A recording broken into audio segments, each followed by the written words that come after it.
This is 24. नमस्ते, शिबाराजी बुंदेला, प्रांत मंत्री, अखिल भारतीय विद्यार्थी परिषद। जैसा कि आप सभी को ज्ञात है, विश्वविद्यालय शिक्षा का एक वृद्ध मंदिर होता है। तो आज जैसे ही विद्यार्थी परिषद के कार्यकर्ताओं को पता चलता है कि बुंदेलखंड विश्वविद्यालय के एग्रीकल्चर संस्थान में माननीय मुलायम सिंह यादव जी की पुण्यतिथि सेलिब्रेट हो रही है। ठीक है, माननीय कोई भी पार्टी का नेता हम लोग सबका सम्मान कर रहे हैं, लेकिन जैसे ही हम आम छात्र से बात करते हैं कि क्या आप लोग क्यों जा रहे हैं, तो कहने लगे कि हमारे वहाँ पर संस्थान में जयंती मनाई जा रही है, वहाँ नेता आए हैं। तो जब हम लोग जाकर देखते हैं तो पूरा संस्थान समाजवादी पार्टी, कांग्रेस के नेताओं से भरा पड़ा था।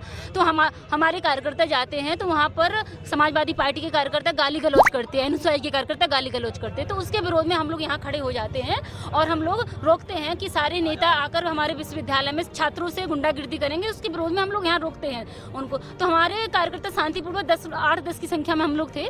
तो हमारी बहनें थी, हम थे, मैं स्वयं थी। तो हमारे कार्यकर्ताओं पर दीप नारायण यादव जो पूर्व विधायक रहे हैं, प्रदीप जन आदित्य जिनकी हम अभी गाड़ी रोके हुए हैं, और एनएसयूआई के राष्ट्रीय अध्यक्ष, समाजवादी छात्र सभा के राष्ट्रीय अध्यक्ष, राष्ट्रीय संयोजक और प्रमुख दायित्ववान कार्यकर्ता मिलकर हमारी छात्र बहनों को मारते हैं, हमारे कार्यकर्ताओं को मारते हैं, हमारे प्राण सहमति के गले पर लात रखते हैं। हम फिर रोक लिए वो दोबारा से, फिर काफी दिन हंगामा काटे हैं। तो इतना जबरदस्त जिस तरह का वो व्यवहार कर रहे थे, झगड़े की आमादा थे उस पर, तो हम लोग उसको अवॉइड किया कि हम एक ऐसे महापुरुष की जयंती मना रहे हैं। तो वो जयंती का विरोध कर रहे थे, उनका मकसद ही समझ नहीं आ रहा था। नारे खिलाफ लगाना, नेताजी के खिलाफ भी नारा लगा रहे थे। तो मैंने जब भी जो एक समझदार था उसको बुलाया कि आप जिनको उल्टा सीधा बोल रहे हो, आपको पता है मोदी जी कितनी प्रशंसा की है, आप पहले जानकारी तो करें। तो मैंने कहा आप क्या वजह क्या है, आखिर किस बात का विरोध कर रहे हो आप, कम से कम ऐसे अवसर पर राजनीति नहीं करो। तो उसके बाद भी आप देख रहे हो कितने उग्र होकर कितनी देर परेशान किया। ये समझ लो कि मारामारी उतारू थे, 2-3 हमारे ड्राइवर पे हाथ मार दिए और भी लोगों को मारा पीट करी है। लेकिन हम लोग उसको अवॉइड करके इस तरह अपनी बुक चले कि भाई हमें लड़ना नहीं आज के दिन, और हमारी लड़ाई बेचारों की है।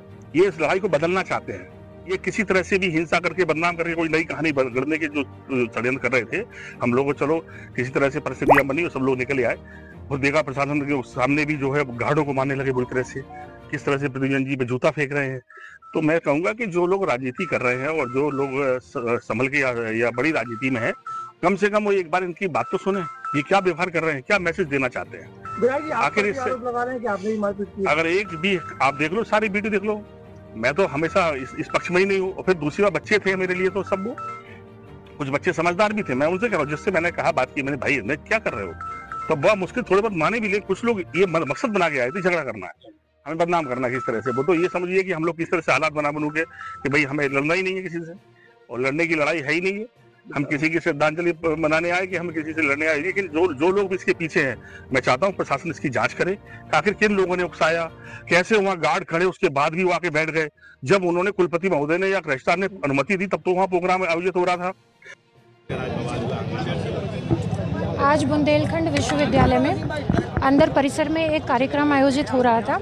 उसी दौरान दो पक्षों में किसी बात को लेकर अचानक वाद विवाद हो गया और उसी में दोनों पक्ष एक दूसरे के आमने सामने आ गए और प्रकरण में दोनों पक्षों से बात कर ली गई है। मौके पर अभी शांति है और जो भी पक्ष ये तहरीर दे रहे हैं, तहरीर के क्रम में आगे की विधिक कार्रवाई की जा रही है। ये सभी विवेचना में इन सभी तथ्यों को देखते हुए आगे की कार्रवाई की जाएगी। केंद्रीय मंत्री की गाड़ी रोक करके रखी प्रदर्शनकारियों ने, क्या मामला है ये? नहीं, वो जब ये लोग निकल रहे थे तो एक गाड़ी उसमें रह गई थी और कुछ बच्चे उसी के सामने बैठ गए थे, तो वो गाड़ी इसीलिए रुकी हुई थी और फिलहाल वो सभी बच्चे वहाँ से हट गए हैं और गाड़ी भी सकुशल निकल गई है। कार्यक्रम में सम्मिलित होने आए थे? अंदर यूनिवर्सिटी में कोई कार्यक्रम आयोजित हो रहा था, उसी में ये लोग सम्मिलित होने के लिए आए थे। पूर्व विधायक पर आरोप लगाया है। ये सभी तथ्यों को विवेचना में देखा जाएगा और जो भी तथ्य प्रकाश में आएंगे उसी के अनुसार आगे की कार्रवाई। नहीं, घायल ऐसे नहीं है, लेकिन जैसे आपस में इन लोगों में मारपीट हाथापाई हुई तो उसी में 4 लोग बता रहे हैं कि जिनको हल्की फुल्की कोई चोट है, वो हाथापाई के दौरान है। ऐसी किसी को कोई गंभीर या विशेष चोट नहीं है। पूर्व केंद्रीय मंत्री की गाड़ी पर कुछ चप्पल जूते भी फेंके गए हैं। मैम, पूर्व मंत्री की गाड़ी पर कुछ फेंकने का आरोप है, क्या है? नहीं, ऐसी कोई बात अभी तक प्रकाश में नहीं आई है, लेकिन सभी तथ्यों को विवेचना में शामिल किया जाएगा। इन सभी तथ्यों को विवेचना में शामिल किया जाएगा, इन सभी पर आगे देखा जाएगा।